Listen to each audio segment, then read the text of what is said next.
Iran's protests are not abstract, they are not symbolic, and they are not ambiguous. Women are demanding bodily autonomy. Students are demanding secular governance. Workers are demanding freedom from clerical control. These are progressive demands in the clearest sense of the word. And yet, in much of Western far-left discourse, the response has been hesitant, muted, or quietly redirected. At the same time, support for these protesters has come loudly from an unexpected direction. Christian conservatives, secular conservatives, and anti-theocratic voices on the right. This is not a story about the right becoming progressive.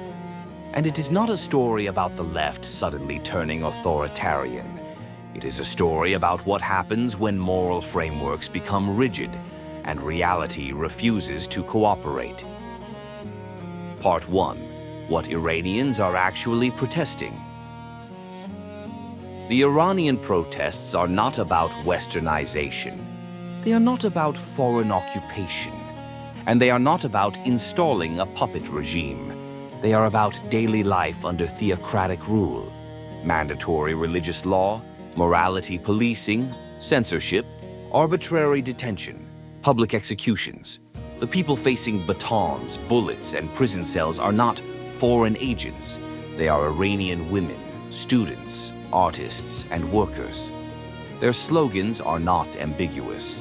They are not calling for reform within clerical rule. They are calling for its end.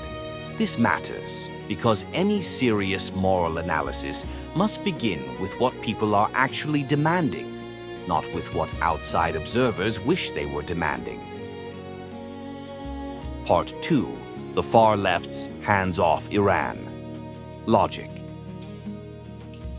To understand the far left's hesitation, we need to steelman it. The logic usually runs like this. Iran opposes American and Israeli power. Therefore, Iran is framed as part of a global resistance axis. Criticizing the Iranian regime risks aligning with Western interventionism.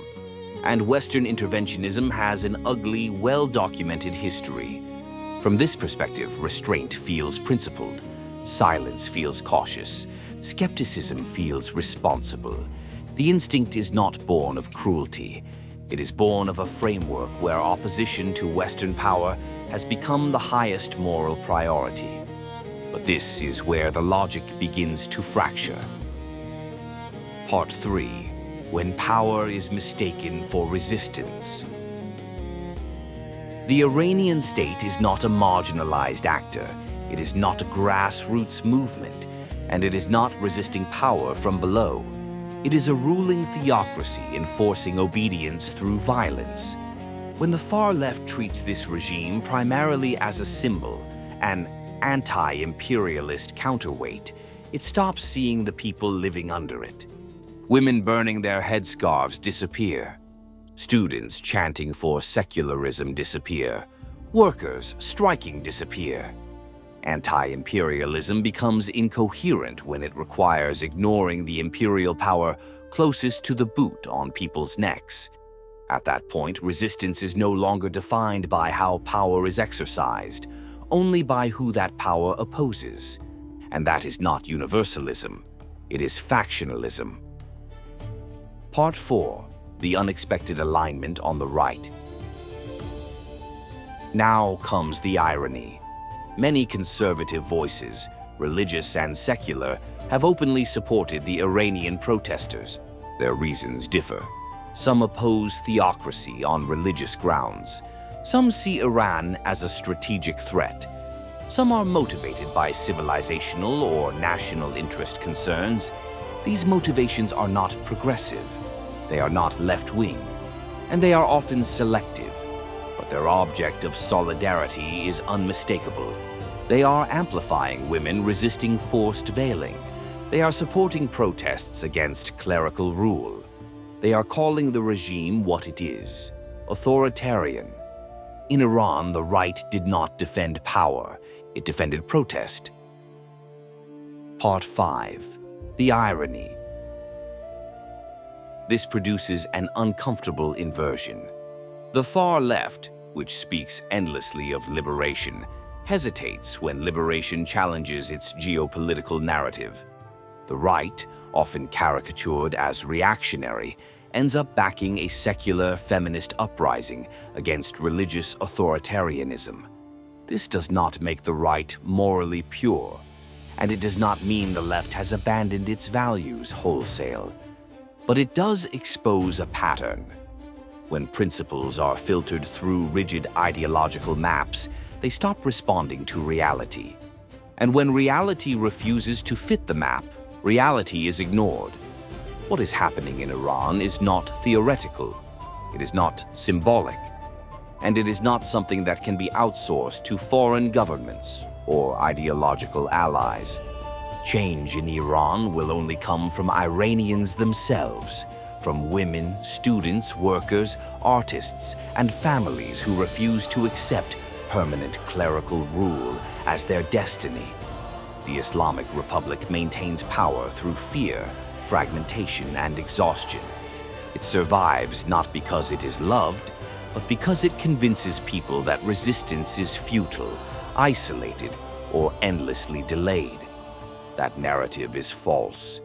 Every protest, every act of civil defiance, every refusal to comply chips away at the regime's claim to inevitability.